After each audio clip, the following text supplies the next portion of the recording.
السلام علیکم. ایک نئی سیریز سٹارٹ کر رہے ہیں جنرل نالج کیپسول کے نام سے. اس میں آپ کو ایک جنرل نالج کا سمندر یوں سمجھے دیا جائے گا، اور اس میں آپ لوگوں کے ساتھ ڈفرینٹ ٹاپکس پہ ہم ڈیٹیل میں ڈسکس کریں گے. اس سے آپ کا اسٹیٹک نالج بہت زیادہ بڑھے گا، جو آپ کے لیے ہیلپ فل ہوگا. ڈفرینٹ جو ایگزامس ہیں، جیسے آپ کا پی پی ایس سی ہو گیا، ایف پی ایس سی ہو گیا، آپ کے جو سی ایس ایس ہے، پی ایم ایس ہے، یا سندھ کا پروونس ہے، بلوچستان، اور ڈفرینٹ پروونسز کے جو ایگزامس ہیں اس پہ یہ ہیلپ فل ہوگا. بات کر لیتے ہیں گورنمنٹ آف پاکستان کے جو ڈپلومیٹک ریلیشن شپ تھے افغانستان کی. یہ اسٹارٹ ہوئے فیب 1948 میں. یہ بات کرنا اس لیے ضروری ہے کہ پاکستان کے اسٹارٹ سے ہی افغانستان کے ساتھ ریلیشن شپ کچھ اچھے نہیں تھے، کیونکہ جو آگے ہم ڈسکس کریں گے، جو بارڈر ہے ڈیورنڈ لائن جسے کہتے ہیں، اس پہ شروع سے ہی افغانستان کو اعتراض تھے. وہ یہ کہتا تھا کہ ہمیں بہت سارے جو پختون ہیں ان لوگوں سے الگ کر دیا گیا ہے. یہ جو یعنی پشتو بولنے والے لوگ ہیں، خاص کر کے پی کا بہت سارے ایریا وہ کلیم کرتے تھے. وہ کہتے تھے کہ یہ افغانستان کا حصہ ہونا چاہیے، یہ بارڈر جو بنی ہے یہ غلط بنی گئی ہے.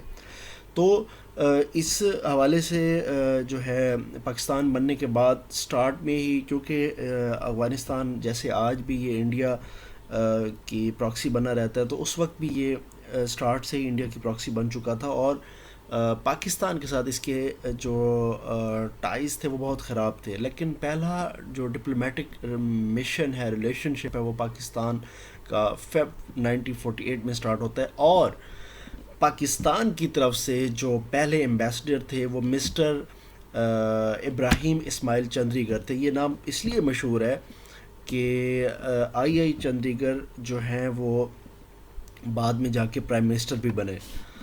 اور پہلا جو افغان کا ایمبیسڈر تھا وہ پاکستان آیا، وہ سردار شاہ ولی خان تھا.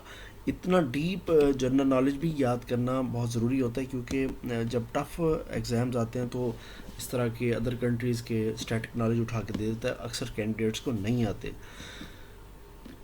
چوتھا دیکھ لیتے ہیں کہ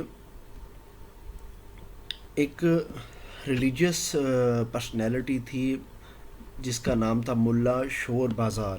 ایک تو نام تھوڑا ان کے اس طرح ہی ہوتے ہیں.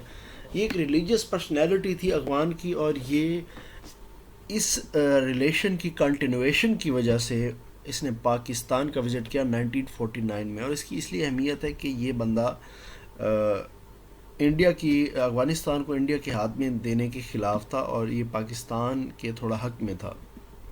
اسی وجہ سے اس کو یہاں پہ پروٹوکول بھی دیا گیا اس کے وزٹ پہ، اور اس کے جو وزٹ تھا اس کو سرکاری حیثیت دی گئی.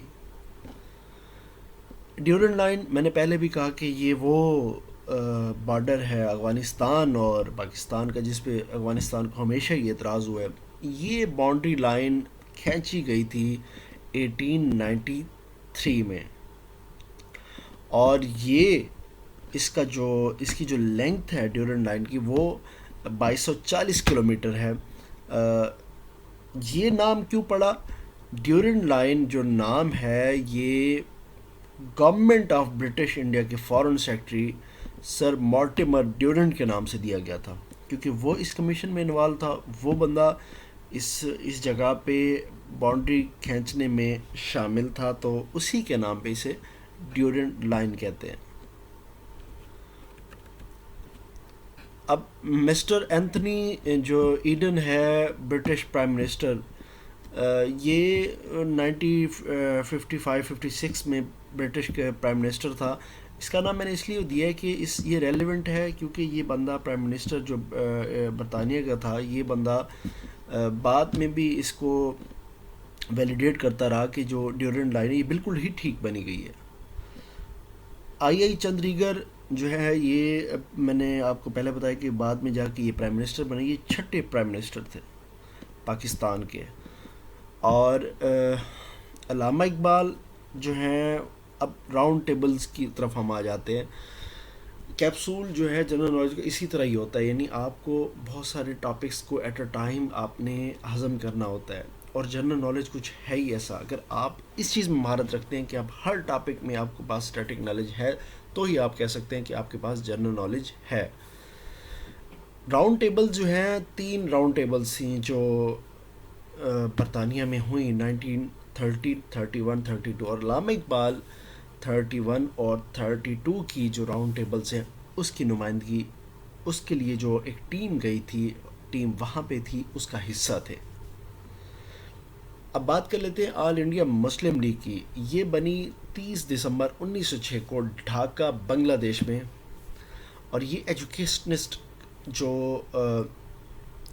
تحریک چلائی تھی سر سید احمد خان نے, اس کے بندے تھے. نواب محسن الملک ہو گیا, سر آغا خان ہو گیا, اور بہت سارے جو اس کے لیڈرز تھے. یہ وہاں پہ ایجوکیشنل کانفرنس کرنے کے لیے اکٹھے ہوئے, اور وہاں پہ بیٹھ کے انہوں نے پلاننگ کی کہ ہمیں مسلمانوں کو ہندوستان کے مسلمانوں کو ضرورت ہے ایک پولیٹیکل پارٹی کی, کیونکہ کانگریس جو کہ دسمبر 1885 میں انڈیا کے ہی اس وقت جو ہندوستان تھا اس کے شہر بمبے میں بنی گئی تھی, وہ جو کلیم کرتی تھی کہ ہماری پارٹی میں مسلمز اور ہندو اور تمام مذاہب کے لوگ شامل ہیں, وہ لوگ دھوکہ کر رہے تھے, اور وہ لوگ مسلمز کی نمائندگی ایکچولی نہیں کر رہے تھے.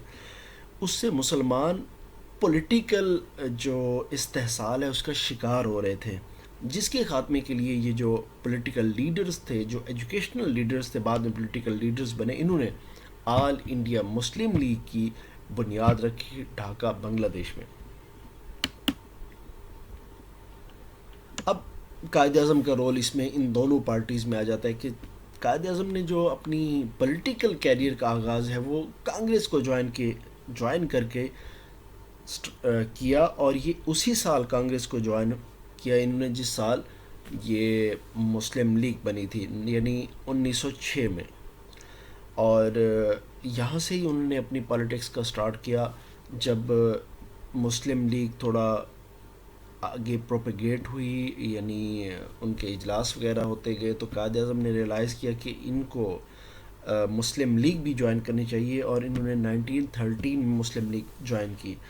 اب مسلم لیگ بھی جوائن کی, کانگریس بھی جوائن کی. اس میں ان کا جو ایک ماٹو تھا یا پرسیپشن تھا وہ یہ تھا کہ اب دونوں پارٹیز کو کلوز لے کے آیا جائے اور ہندو مسلم یونٹی کی بات کی جائے. آپ حیران ہوں گے کہ وہ قائد اعظم جو بعد میں سیپریٹ کنٹری کی طرف ہمیں لے کے آتے ہیں, اور الحمدللہ آج پاکستان اس کی شکل میں موجود ہے, وہ سٹارٹ میں ہندو مسلم یونٹی کے ایمبیسڈر کہے جاتے تھے. اور یہ ایمبیسڈر کا لقب ان کو لکھنؤ پیکٹ 1916 میں ملا, جب دونوں پارٹیز مل بیٹھے. قائد اعظم کی محنتوں کی وجہ سے دونوں پارٹیز مل کے بیٹھے, آل انڈیا مسلم لیگ اور کانگریس مل کے بیٹھے, اور انہوں نے ایک کنسنسس کیا کہ ہمیں اٹانومس انڈیا چاہیے یا اٹانومس ہندوستان چاہیے, جس کے اوپر برطانیہ کا جو تاج ہے یا اس کی جو حکمرانی ہے وہ کم سے کم ہو. انہوں نے اور بھی بہت سارے مطالبات کیے لکھنؤ پیکٹ 1916 میں کہ ہماری سیٹیں بڑھائی جائیں, یا وہاں پہ مائنارٹیز کی سیٹیں بھی بڑھائی جائیں, اور ان کو صوبوں کو اٹانومس کیا جائے. بہت سارے جو مطالبات تھے جس پر مسلم لیگ اور کانگریس نے کنسنسس کیا تھا. اب کچھ مسلمز جو تھے, مسلمز ان سب کانٹیننٹ, ان کی بات کر لیتے ہیں. بہت سارے یعنی یہ 10th اور 11th سینچری سے ہی سٹارٹ ہو رہے تھے, لیکن حاجی شریعت اللہ کا نام اس لیے لیا جاتا ہے کیونکہ یہ مڈ ایول انڈین ہسٹری میں آتے ہیں, یعنی 1781 میں یہ پیدا ہوئے, اور یہ مشہور ہیں جب یہ اپنا حج کر کے آئے سعودی عرب سے, تو انہوں نے یعنی فرائضی موومنٹ سٹارٹ کی. فرائضی موومنٹ اس لیے سٹارٹ کی, یعنی ان کا مین ماٹو تھا کہ Muslims of India should focus on their فرائض, یعنی نماز, روزہ, زکوٰۃ, حج اور ان چیزوں پہ فوکس کریں. وہ سمجھتے تھے کہ انڈیا میں ہندو کے ساتھ رہتے ہوئے مسلمان اپنے کلچر کو ختم کرتے جا رہے ہیں, بھولتے جا رہے ہیں, اپنے ریلیجیس کو بھولتے جا رہے ہیں, اور توہم پرستی میں پڑتے جا رہے ہیں. سپرسٹیشس چیزوں کے پیچھے بھاگتے ہیں، ہر وہ چیز کاپی کر لیں جو کیونکہ ہندوؤں کا جو مذہب ہے وہ افسانوی مذہب ہے، اور مسلمان اس طرف جانا جو ہمارے ریلیجس لیڈرز تھے جیسے حاجی شریعت اللہ تھے، ان کے لیے ناقابل قبول تھا، اس لیے انہوں نے فرائضی موومنٹ سٹارٹ کی، اور یہ موومنٹ ان کی ڈیتھ کے بعد ان کے بیٹے محسن الدین نے یعنی کنٹینیو رکھی۔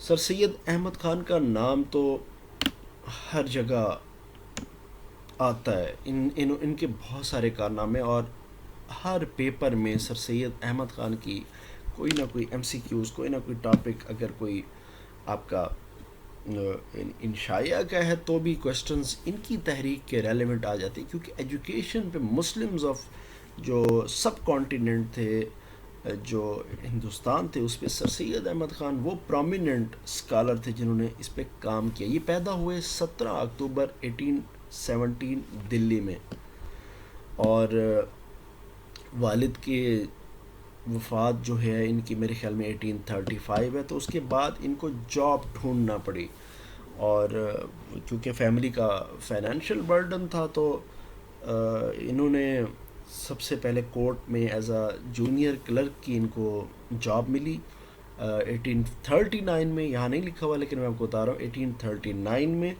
اس کے بعد ان کے سکلز اور ان کی نالج کو دیکھتے ہوئے، کیونکہ یہ میتھمیٹیشینز تھے، میڈیسن کا پڑھا ہوا تھا، اور بھی ان کے پاس فلاسفی اور بہت سارے اچھے نالج ان کے پاس تھے، یہ شروع سے ہی لرنر تھے، تو ان کو منصف کی پوسٹ پہ یعنی سب جج کی پوسٹ پہ پروموٹ کیا گیا، اور ان کی جو اپائنٹمنٹ ہے، پوسٹنگ ہے، وہ فتح پور سیکری میں 1841 میں کی گئی، اور یہ پروموٹ ہو کے اتنا جلدی پروموٹ ہو کے چیف جج بنے 1846 میں۔ اس وقت بندے بھی نہیں ہوتے تھے، بلکہ ان کو چاہیے ہوتے تھے ایسے پڑھے لکھے بندے جو ان کی جو سسٹم ہے، بیوروکریسی ہے، جوڈیشری ہے، اس میں آ سکیں۔ اب آپ دیکھ لیں کہ سر سید احمد خان کتنا جلد ہی ایک یعنی اچھی پوسٹ پہ آ گئے تھے۔ اب اس کے بعد جو ان کا ورک ہے مسلمز کے لیے، مسلمز آف انڈیا کے لیے، خاص کر 1857 کے بعد جو جنگ تھی، آزادی کی جنگ تھی، اس کے بعد انہوں نے ریلائز کیا کہ ہندو اپنے آپ کو تعلیم میں بہت آگے لے گئے اور مسلمز پیچھے رہ گئے۔ اب جنگ کے بعد ایک ہی راستہ ہے کہ مسلمان تعلیم کی طرف اپنی توجہ دیں۔ اس سلسلے میں انہوں نے بہت سارے سکولز، کالجز، پھر یونیورسٹی، علی گڑھ یونیورسٹی مشہور ہے۔